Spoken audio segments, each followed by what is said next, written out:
A while back, I made a video about how to record the drum sounds of the 1960s.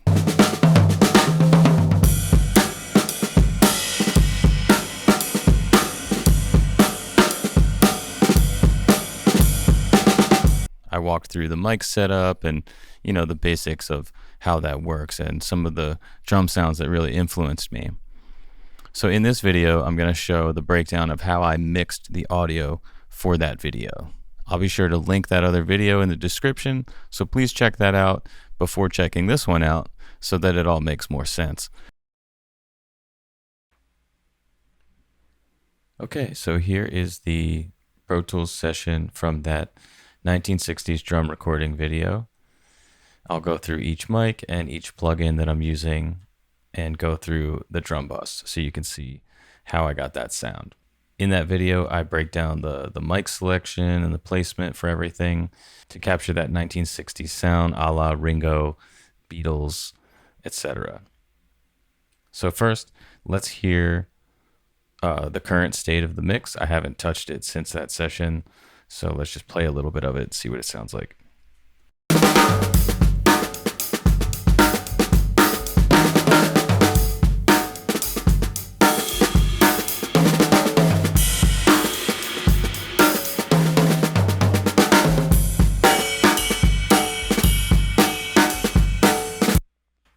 Okay, now let's take a listen with all the plugins bypassed.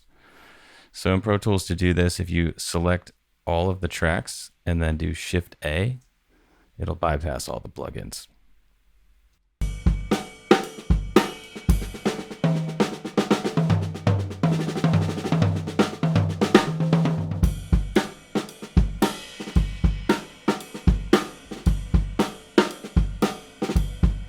Back on.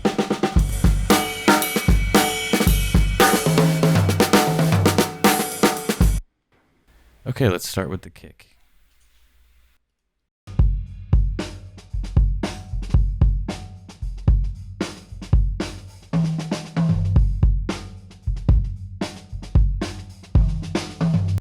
So on the kick, I've got this McDSP compressor, pretty low ratio, pretty fast attack. It's doing a little bit of gain reduction, just leveling things out. And then I've got this Pultec, just doing a little boost at 100, a little boost at 8K, nothing crazy, just to kind of beef it up a little bit.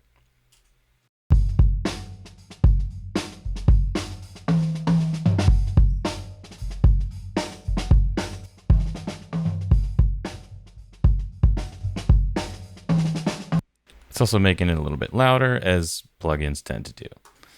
Cool, let's check out the overheads.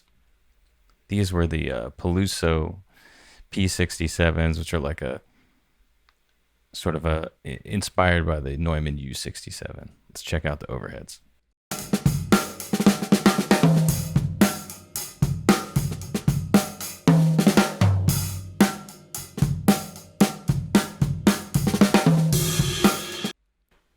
So here I've got this McDSP C671. I chose this just because it's like a Fairchild-style compressor, which is what they would have used at Abbey Road back in the day. A big part of Ringo's sound is that Fairchild compression. That's a very slow releasing compression, so that the cymbals kind of have that bloom thing that happens. And then I'm just doing a little bit of cleanup with the EQ, nothing crazy. Those mics have a really nice sound on their own.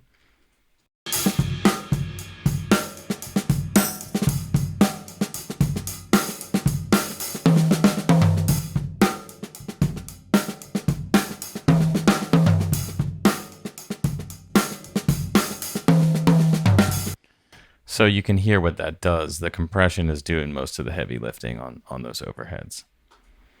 This Kush mic was the room mic that I had set up, which was the vintage RCA going into a Black Lion 1176. And the preamp, I'm pretty sure, is this this old Shure little field mixer thing that that somebody told me they used to use at Woodstock. They used it at Woodstock. And the preamp is this vintage Shure mixer that's like a 4 input, 1 output mixer that I believe is from the 60s. So let's check this out.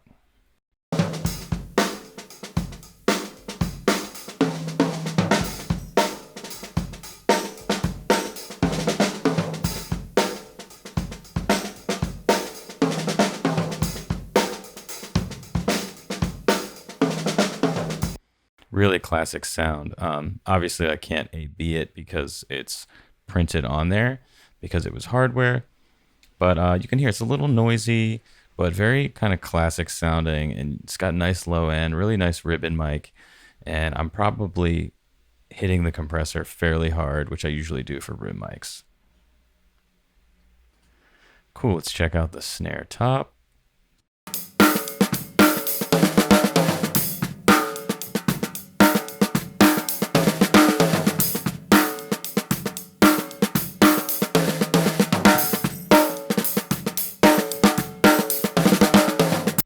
Okay, I'm doing some compression, slow attack, pretty fast release.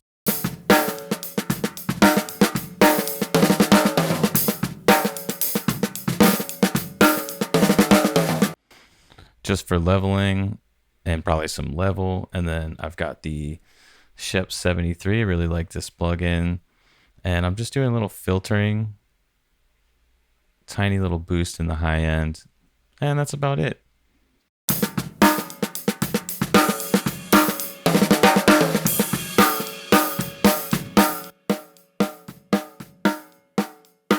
Yeah, obviously there's a lot of level happening there too from these plugins, but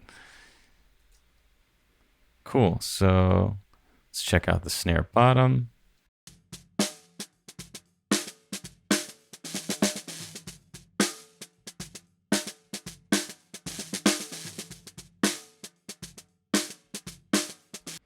Honestly, it really just looks like I kind of copied the setting from the snare top on this EQ. Nothing crazy going on.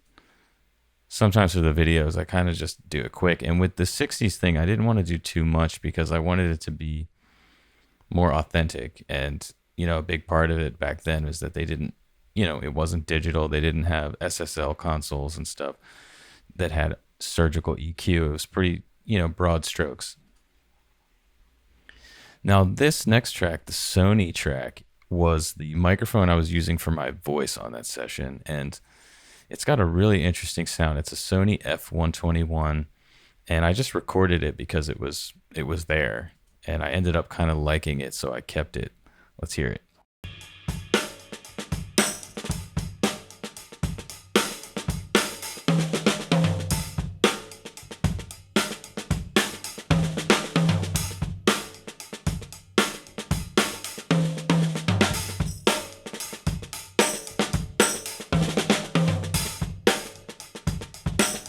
And just a little EQ.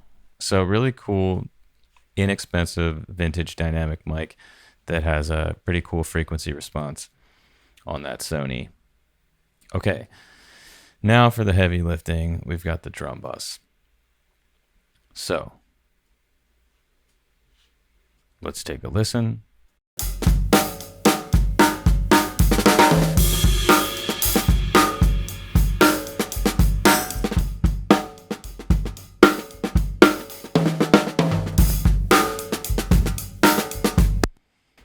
So again, most of the heavy lifting is happening here on the drum bus. Let's see what we got.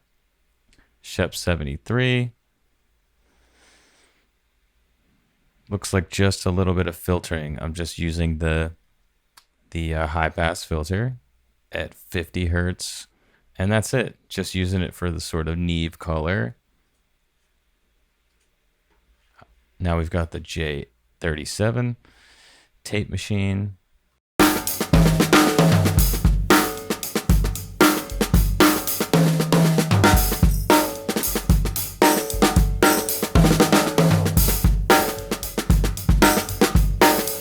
And I'm just doing that. Really, I was going for the authentic sound. In this context, I'm not hearing a whole lot of difference, but I know that this tape saturation is definitely a big part of why I put it on. And let's hear what that does.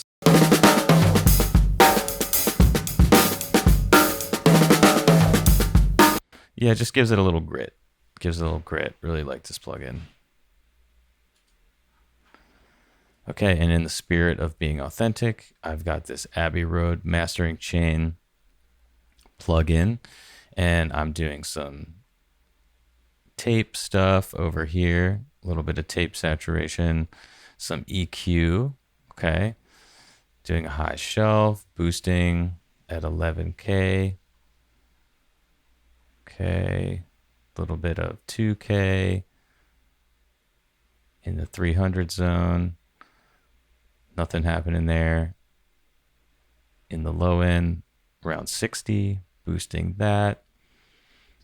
Doing a little bit of limiting, but I'm using the mix knob there, so it's not so intense. And that's about it. Let's check that out.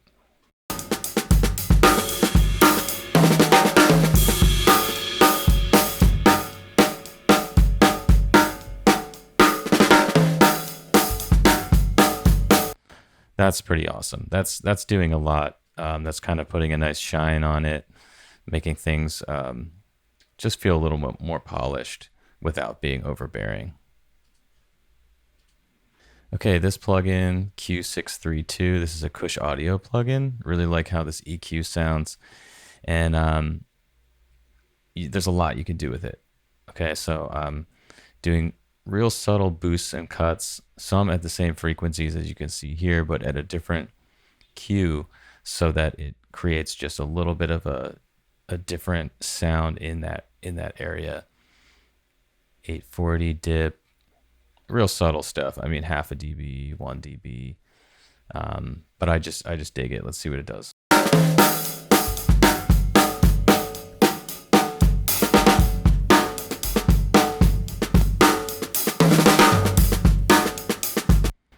Just an extra layer of polish, nothing crazy. Oxford limiter.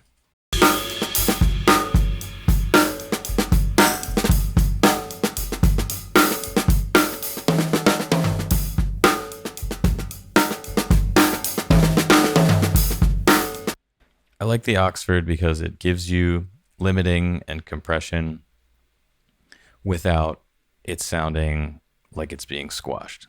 I really like that. And I'm just using this for extra level, really. And then this is just metering. I'm just metering with the Waves WLM. Cool. Yeah, so that is the breakdown of what I did to mix this. Please check out that video. Please check out that video. It'll be linked in the description to watch the full recording breakdown of that setup.